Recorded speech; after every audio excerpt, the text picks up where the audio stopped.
정말 국민 영웅이었죠. 대한민국을 울고 웃고 또 박수치게 만들었던 분인데 사실 타고난 체형과 피지컬로 이른바 천재형 선수라고 불렸었거든요. 세계적인 각종 대회에서 금메달을 수없이 목에 걸었던 전 쇼트트랙 국가대표 김동성 씨입니다.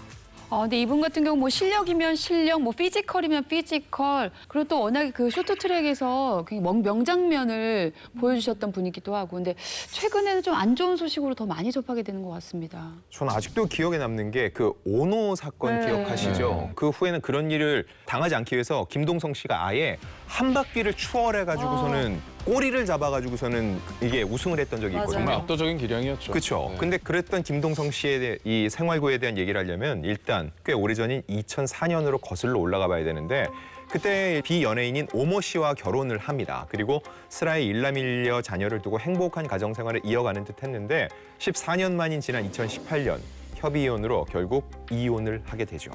그런데 지난 2020년 4월이었습니다. 김동성 씨가 양육비 1,500만 원을 주지 않아서 양육비를 주지 않는 부모의 얼굴과 신상을 공개하는 사이트가 있었는데 여기에 김동성 씨의 이름과 얼굴이 등재된 사실이 알려지면서 세간에 충격을 줬어요. 그러니까 양육비는 법적으로 의무화하고 있는 상황이기 때문에 반드시 지급해야 되는 그런 돈이잖아요. 이에 대해서 김동성 씨가 밝힌 입장이 나왔나요?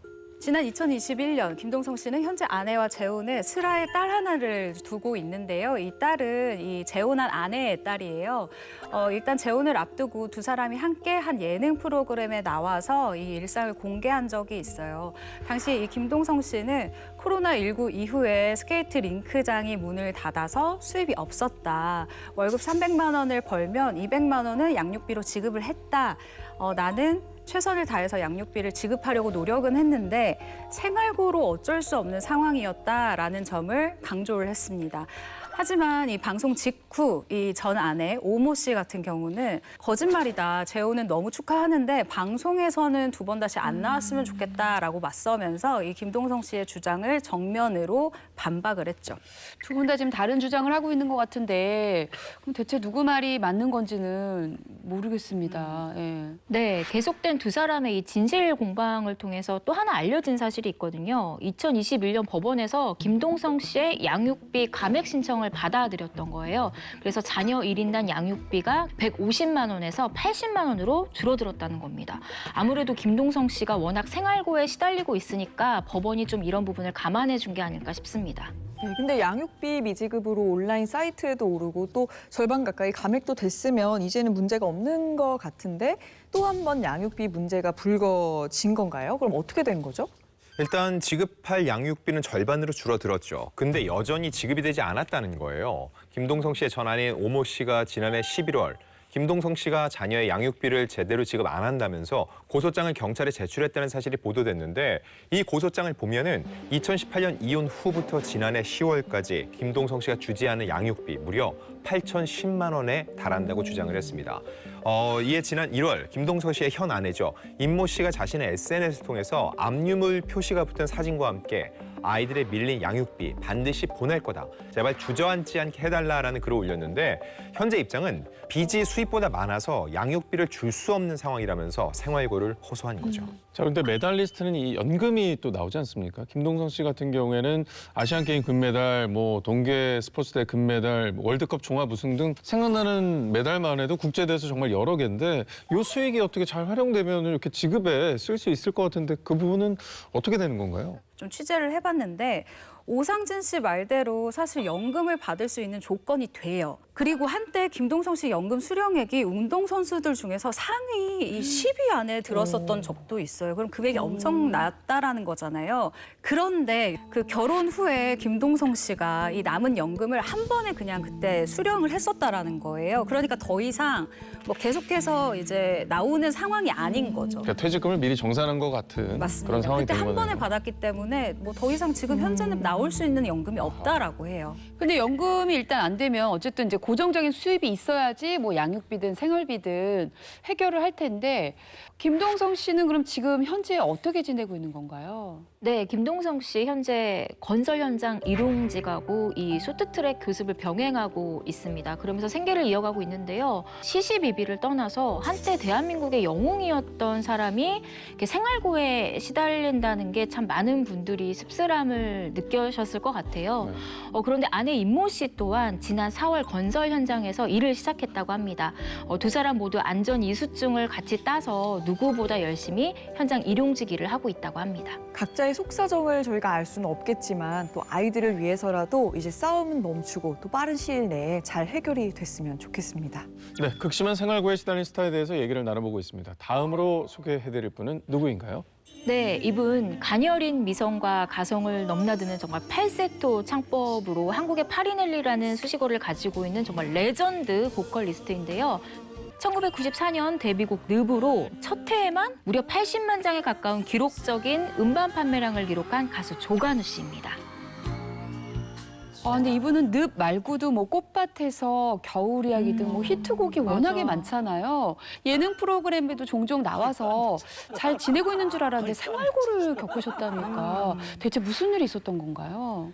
조관우 씨가 2018년에 어떤 방송에 나와서 정말 좀 충격적인 사연을 공개를 했어요. 2011년에 그 조관우 씨의 재산을 관리해주던 분이 있었대요. 그런데 그분이 배신을 해서 3억 원의 빚이 남게 됐다고 합니다. 그런데 거기서 끝나지 않고 조관우 씨의 집도 잃었고 카드까지 정말 모든 재산을 잃게 됐다고 해요. 이 지인이요, 조관우 씨가 번 돈을 다른 사람들과 나눠 가졌다고 합니다. 좀 이해가 안 되는 부분이긴 한데 조관우 씨가 이미 상황을 눈치챘을 때는 이미 집 두 채가 경매로 넘어간 상황이었다고 합니다.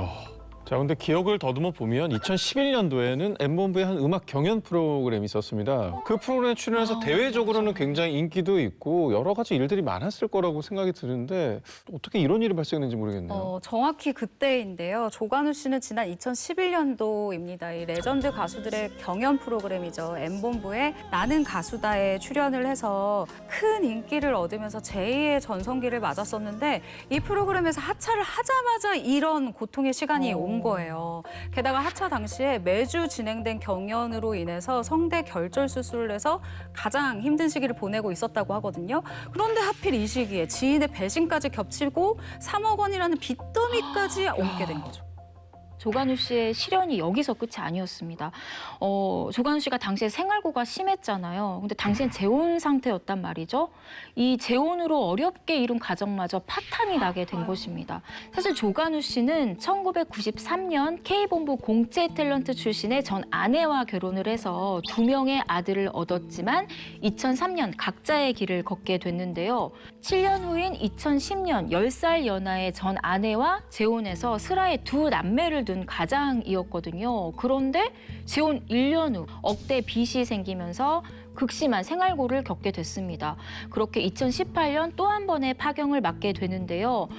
조관우 씨가 한 방송에서 당시 빚에 대해서 이렇게 얘기를 했어요.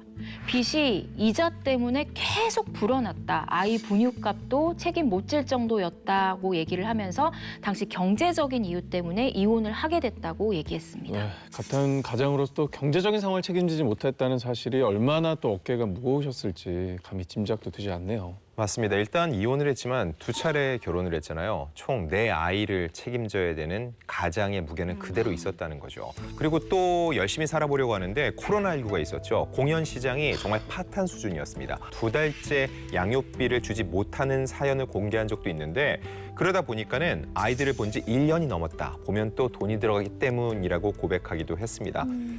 자, 근데 저는 여기서 드는 질문이 조관우 씨가 싱어송라이터잖아요. 그 히트곡이 굉장히 많아서 아마 저작료가 꽤 될 것 같은데. 그러게요. 맞아요. 사실 말씀 주신 것처럼 조관우 씨는 자신의 곡 대부분을 가사를 직접 썼는데 이 곡들에는 공동 작사가가 있었습니다. 바로 첫 번째 결혼했던 전 아내거든요. 그래서 당시 이 조관우 씨 이름으로 이 저작권 협회에 곡 등록을 했다고 합니다. 그러면 저작권료가 발생을 하겠네요. 그런데 제가 취재를 해본 결과 놀랍게도 현재 조관우 씨가 받고 있는 이 저작권료는 0원입니다. 아, 왜요? 근데 조관우 씨 이름으로 등록이 되어 있다는 거잖아요. 정확히 말하면요, 이 재혼을 하기 전인 2009년까지는 이 조관우 씨가 저작권을 받았습니다. 그런데 조관우 씨가요, 첫 번째 아내와 이혼을 할 당시에 한 가지 약속을 했다라는 거예요. 내가 재혼을 하면은 내 저작권을 모두 당신에게 양도하겠다. 그 당시에 조관우 씨는 내 인생에 재혼은 절대 없다라고 생각을 하고 그 약속을 했다라는 거예요. 그런데 조관우 씨가 2010년에 재혼을 했잖아요. 재혼을 하면서 첫 번째 아내에게 저작권을 전부 양도했다고 하더라고요. 좀 안타까운 또 상황인데요. 그런데 꼭 뭐 저작권료가 아니더라도 그동안 활동을 하시면서 모아둔 재산도 꽤 있으실 것 같다는 생각이 드는 게 30년 넘게 활동을 하신 거잖아요. 네, 모아놓은 재산이 있을 것 같은데 그도 그럴 것이 1집 앨범은 130만 장이 팔렸고요. 2집 앨범은 약 300만 장이 팔릴 정도로 데뷔부터 정말 스타가 됐다고 해도 과언이 아닌데 정작 본인이 받은 당시 정상금은요. 역시 0원이었다고 합니다. 이 기획사와 이 계약을 불리하게 하면서 정산을 거의 받지 못한 것이거든요. 그래서 가수로서는 성공해서 스타가 됐지만 수익은 0원인 상황이 된 것이죠. 제가 좀 부족한 게 많아서 음악밖에 몰라서 사람들한테 속기도 하고 하필이면 또 그때 우리 아이들이 한참 클 때 등록금을 못 준 적이 있어요. 너무 슬프다. 그 부분이 굉장히 좀 마음에 걸리고 아빠 좀 이제 몸 생각하세요. 약주 좀 그만하세요라는 그런 얘기를 애들이 했을 때 가장 미안했던 것 같아요.